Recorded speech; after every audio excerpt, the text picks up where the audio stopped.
하나님 말씀 베드로전서 4장에서 보시겠습니다. 베드로전서 4장 1절 말씀부터 봉독해 드립니다. 그리스도께서 이미 육체의 고난을 받으셨으니 너희도 같은 마음으로 갑옷을 삼으라. 이는 육체의 고난을 받은 자는 죄를 그쳤음이니 그 후로는 다시 사람의 정욕을 따르지 않고 하나님의 뜻을 따라 육체의 남은 때를 살게 하려 함이라. 너희가 음란과 정욕과 술 취함과 방탕과 향락과 무법한 우상 숭배를 하여 이방인의 뜻을 따라 행한 것은 지나간 때로 족하도다. 그러므로 너희가 그들과 함께 그런 극한 방탕에 다름질하지 아니하는 것을 그들이 이상히 여겨 비방하나 그들이 산자와 죽은 자를 심판하기로 예비하신 이에게 사실대로 고하리라. 이를 위하여 죽은 자들에게도 복음이 전파되었으니 이는 육체로는 사람으로 심판을 받으나 영으로는 하나님을 따라 살게 하려 함이라. 아멘. 오늘 말씀의 제목은 하나님을 따라 삽시다입니다. 6절 말씀을 봉독해 드립니다. 이를 위하여 죽은 자들에게도 복음이 전파되었으니 이는 육체로는 하나님으로 사람으로 심판을 받으나 영으로는 하나님을 따라 살게 하려 함이라. 베드로 사도께서는 성도들에게 하나님을 따라 살게 하려 함이라 하시는데, 하나님을 따라 산다는 것은 하나님을 닮는 것이 아닙니다. 하나님의 말씀대로 살아가는 것을 말하는 거죠. 만약 우리가 하나님을 닮으려고 시도하는 것은 불가능을 넘어선 교만일 수도 있습니다. 사람이 어떻게 하나님을 따라 살 수 있겠습니까? 그러나 은혜스럽게도 하나님께서는 하나님을 닮아 살아갈 수 있는 길을 사람들에게 계시해 주셨습니다. 그 길이 곧 하나님 세 분 가운데 한 분이신 성자이신 하나님 예수님이십니다. 우린 예수님을 눈으로 보고 예수님을 손으로 만진 바 된 사람들이기 때문에 하나님이신 예수님을 따라 살아갈 수 있는 길을 하나님께서 열어주시는 것입니다. 베드로 사도는 그렇게 말씀합니다. 하나님이신 예수 그리스도의 고난을 따라 살라, 그렇게 말씀하고 있습니다. 1절과 2절 말씀에 보면 그리스도께서 이미 육체의 고난을 받으셨으니 너희도 같은 마음으로 갑옷을 입으라. 이는 육체의 고난을 받은 자는 죄를 그쳤음이니 하고 그렇게 말씀하고 계십니다. 예수님께서는 이미 이 땅에 오셔서 육체의 고난을 겪으셨습니다. 그리고 그 육체의 고난을 겪으신 이유는 예수 믿는 사람들이 고난을 이기도록 하기 원하는 그런 마음이 그 속에 담겨져 있습니다. 예수님은 일찍이 아버지를 여의신 것 같습니다.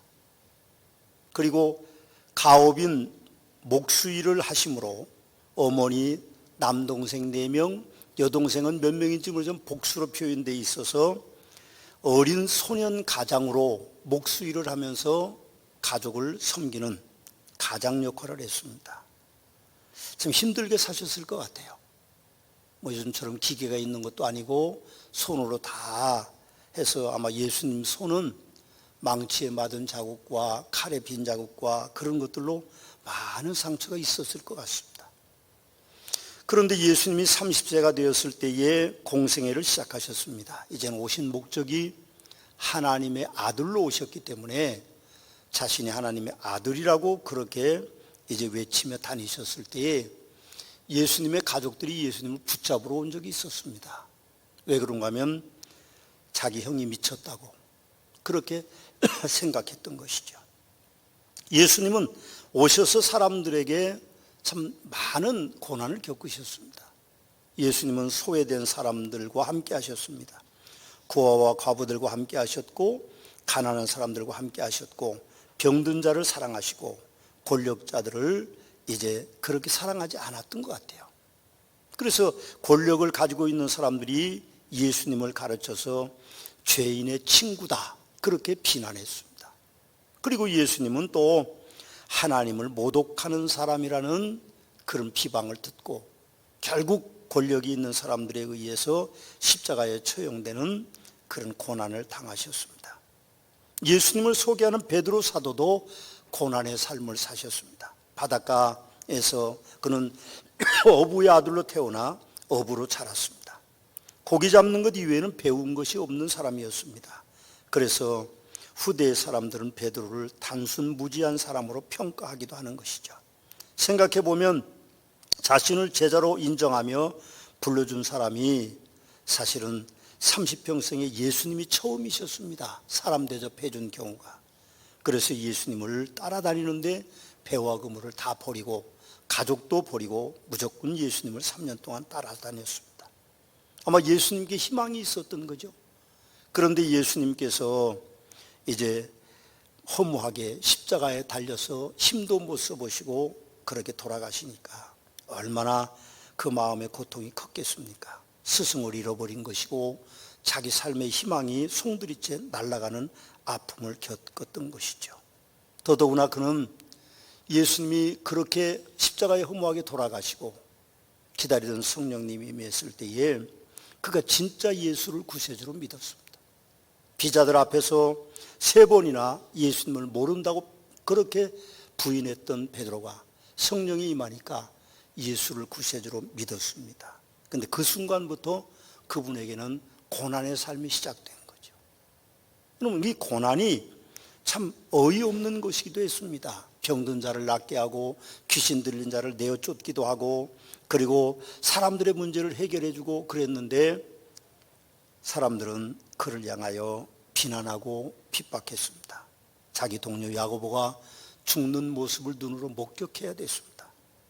놀라운 이적과 기적을 행하는 능력자가 되었지만 박해받는 자가 되었고 결국 고국을 떠나야 되는 어려운 고난의 행군이 그에겐 계속됐습니다. 로마로 가서 그는 복음을 전하다 십자가를 거꾸로 지고 순교자의 반열에 오르기도 했습니다. 그러므로 육체의 고난을 받는 자는 죄를 그쳤음이니 하고 베드로 사도는 우리에게 그렇게 말씀하고 있습니다. 고난받는 성도들에게 베드로 사도는 갑옷을 삼으라 그렇게 말씀합니다. 갑옷은 공격용 도구가 아니죠. 방어하기 위해서 입는 옷입니다. 옳습니다. 성도는 자신을 지키기 위해서 전신갑주를 입어야 됩니다. 오늘 에베소서에서 사도 바울은 우리에게 말합니다. 마귀의 관계를 등이 대적하기 위하여 하나님의 전신갑주를 입으라. 우리의 싸움은 혈과 육을 상대하는 것이 아니요 통치자들과 권세자들과 이 어둠의 세상 주관자들과 하늘에 있는 악한 영들을 대함이라. 그러므로 하나님의 전신갑주를 취하라. 이 악한 날에 너희가 능히 대적하고 모든 행한 일을 행한 후에 서기 위함이라고 말씀합니다. 서서 진리로 허리에 띠를 띠고 의의 호심경을 붙이고 평안의 복음이 준비한 것으로 신을 신고 믿음의 방패를 가지고 그리고 불화살 소멸하기 위해서 믿음의 방패를 가져야 된다고 말하면서 구원의 투구와 성령의 검 곧 하나님의 말씀을 가져야 된다고 말씀하고 있습니다. 우리 삶은 고난이 연속입니다. 그러나 고난은 곧 우리가 하나님 나라에 들어가는 여정인 것을 우리는 기억해야 됩니다. 하루라도 편한 날이 없죠. 오늘 제가 일부 예배도 보니까 코로나가 이 지역에 조금 확산되니까 한 3분의 2 정도밖에는 일부 예배 안 나오시고 2부 예배도 보니까 3분의 2 정도밖에는 지난주에 그렇게 나오시지 않았습니다. 고난이 있죠. 힘들 겁니다. 사실 누가 확진자인지 알 수 없기 때문에 우리가 조심하고 있죠. 들어올 때도 우리가 다 이름 쓰시고 주소 쓰시고 전화번호 쓰고 혹시 낯선 분들이 오시면 양해해 주십시오. 그래서 여러분들이 성함 쓰시고 전화번호 주소하고 전화번호를 쓰면 그 즉시 전화번호로 확인을 합니다. 정확한 분인지.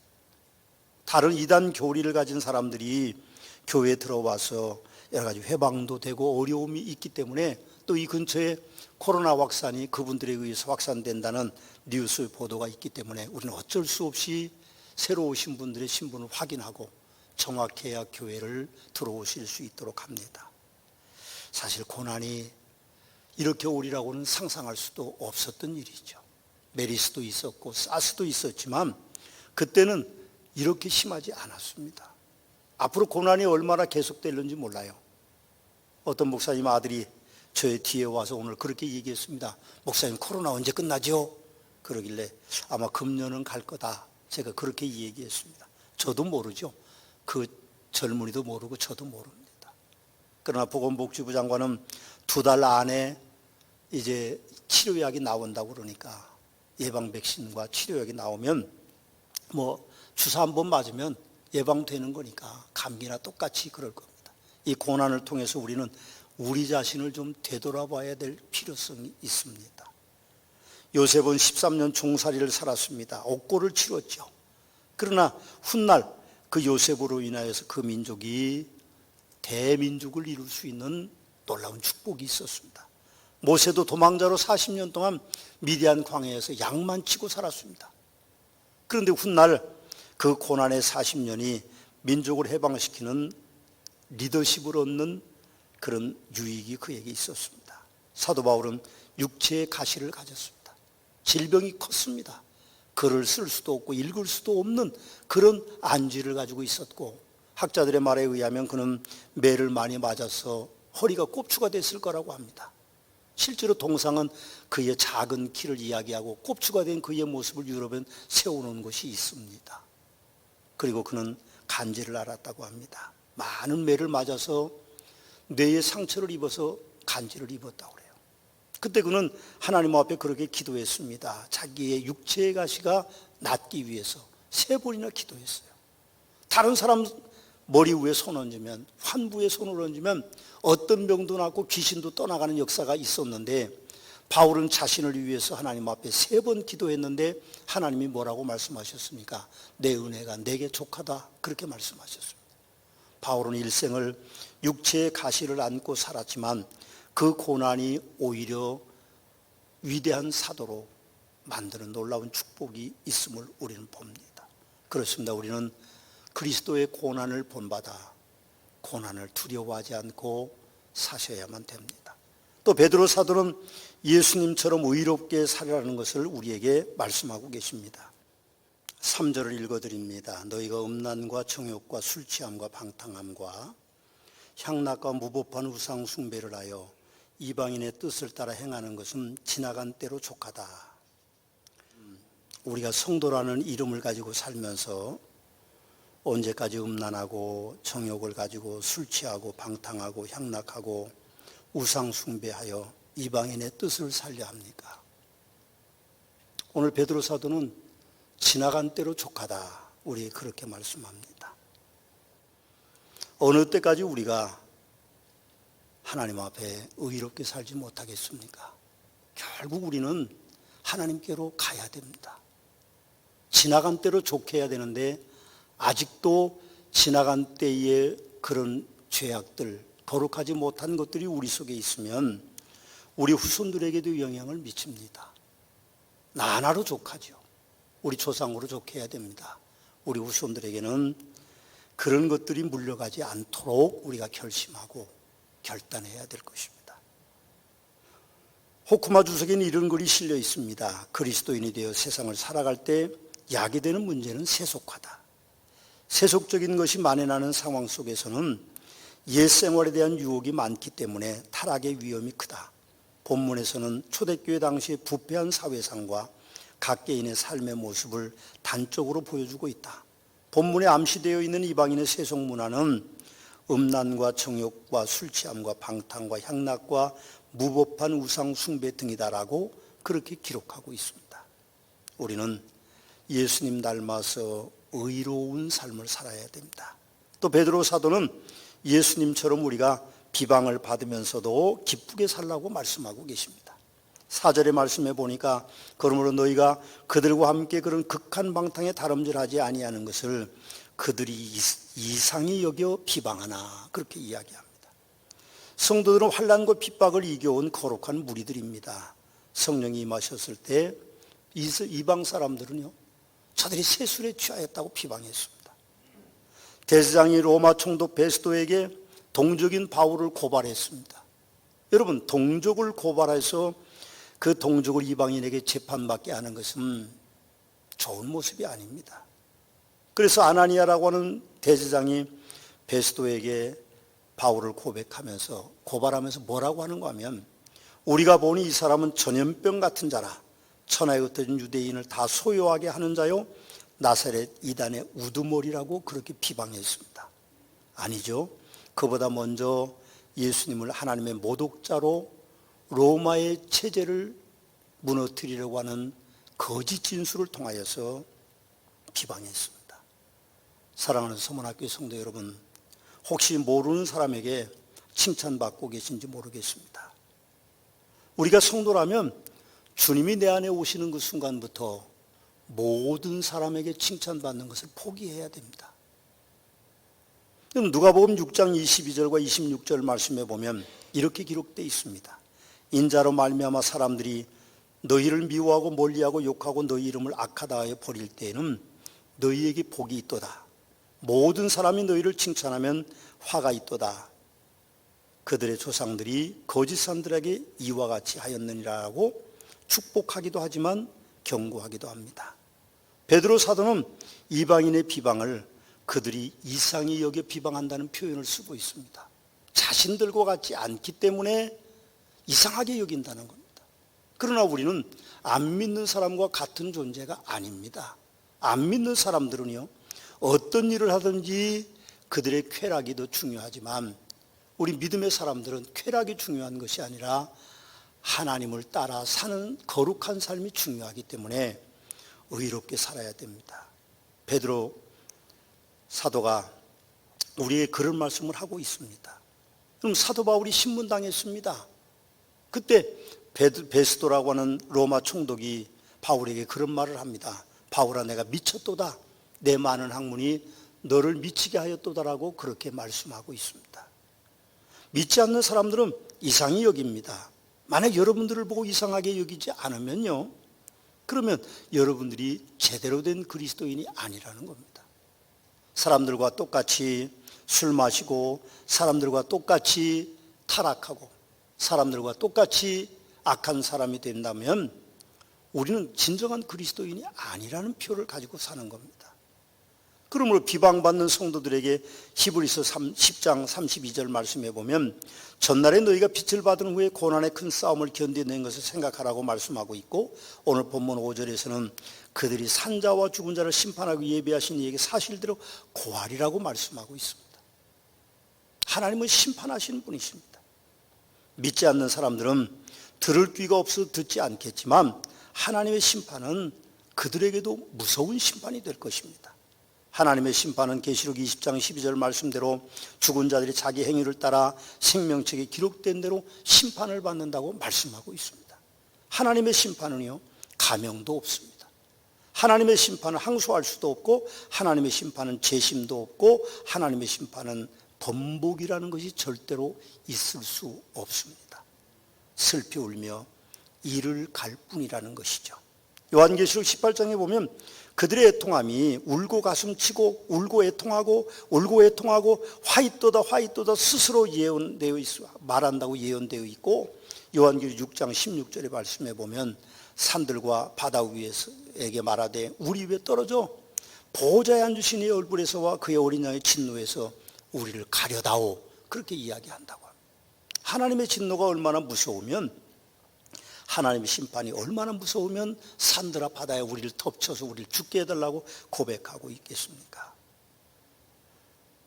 베드로 사도는 또 예수님처럼 우리에게 전도하심을 닮으라고 말합니다. 6절 말씀을 함께 보시겠습니다. 이를 위하여 죽은 자들에게도 복음이 전파되었으니 이는 육체로는 사람으로 심판을 받으나 영으로는 하나님을 따라 살게 하려 하심이라 그랬습니다. 예수님은 하늘나라를 증거하기 위해서 이 땅에 고난받으셨습니다. 마지막 죽음의 순간까지 자기 옆에 달려있는 십자가에 달린 사람을 구원하고 이 땅을 떠나셨습니다. 지지난주에 우리가 들으셨죠? 베드로 사도는 이미 3장 15절에서 너희 마음에 그리스도를 주로 삼아 거룩하게 하고 너희 속에 있는 소망에 관한 이유를 묻는 자에게는 대답할 것을 항상 준비하고, 그렇게 말씀하고 있습니다. 우리는 전도해야 됩니다. 하나님의 백성된 우리는 코로나 때문에 전도가 되지 않을 것이라는 생각을 하지 말아야 됩니다. 사실 기독교의 역사를 보면요, 어렵고 힘들 때에 기독교가 확산됐고, 기독교가 권력을 가지고 힘을 가지고 기독교가 평안할 때는요, 오히려 부패하고 기독교인들의 숫자가 줄어들었던 것을 우리는 봅니다. 옳습니다. 전도는 하나님의 계획이십니다. 우리가 고난당하나 분명하게 기억할 것은 이 고난 속에도 우리가 예수님 닮아서 하나님 따라 사는 삶으로 세상 사람들에게 예수를 그리스도라고 증거하는 복된 성도들의 삶이 되시기를 주님의 이름으로 축원합니다. 지지난주에 우리가 두 손 불끈 쥐고 고백했죠? 한 번 더 하십시다. 두 손 딱 쥐시고요. 두 손 불끈 쥐시고 외치고 결단합시다. 나는 전도한다. 나는 전도한다. 내 부모 지옥 가게 안 한다. 내 남편 지옥 가게 안 한다. 내 아내 지옥 가게 안 한다. 내 자녀들 지옥 가게 하지 않는다. 저는 이번 주에 장례식을 치르면서 참 가슴 아픈 이야기를 들었습니다. 그분이 자기 혼자 예수 믿는데요. 아내도 예수 믿지 않고 신앙생활하지 않고 교회 안 다니고 예수 믿지 않는 것은 정확하지 않는 것 같고 교회를 안 나가고 자기 아들도 교회를 안 나가고 자기 딸도 교회를 안 나간대요. 왜 그러냐고 물어봤습니다. 그분에게. 그분이 한다고 저에게 그런 고백을 했습니다. 자기 자녀들이 바이올린을 배워서 오늘 오케스트라를 그렇게 연주하고 있었는데 그 교회가 두 조각이나 싸움이 났답니다. 장로파하고 목사파하고 대립을 해서 교회가 완전히 풍지박산이 나는데 찬양대원들도 나누어졌다고 그래요. 그 이후에 어쩔 수 없이 남편은 그 교회를 떠나고 다른 교회를 다니고 아내도 자녀들이 다 신앙생활하지 않는다고 합니다. 우리가 거룩하게 살지 않으면 결국 손해를 누가 보는 겁니까? 우리 후손들이 보는 겁니다. 거룩하게 삽시다. 예수님 닮아서 거룩하게 사시면 여러분의 가문에 하나님의 놀라운 축복이 임하게 될 것입니다. 기도하시겠습니다.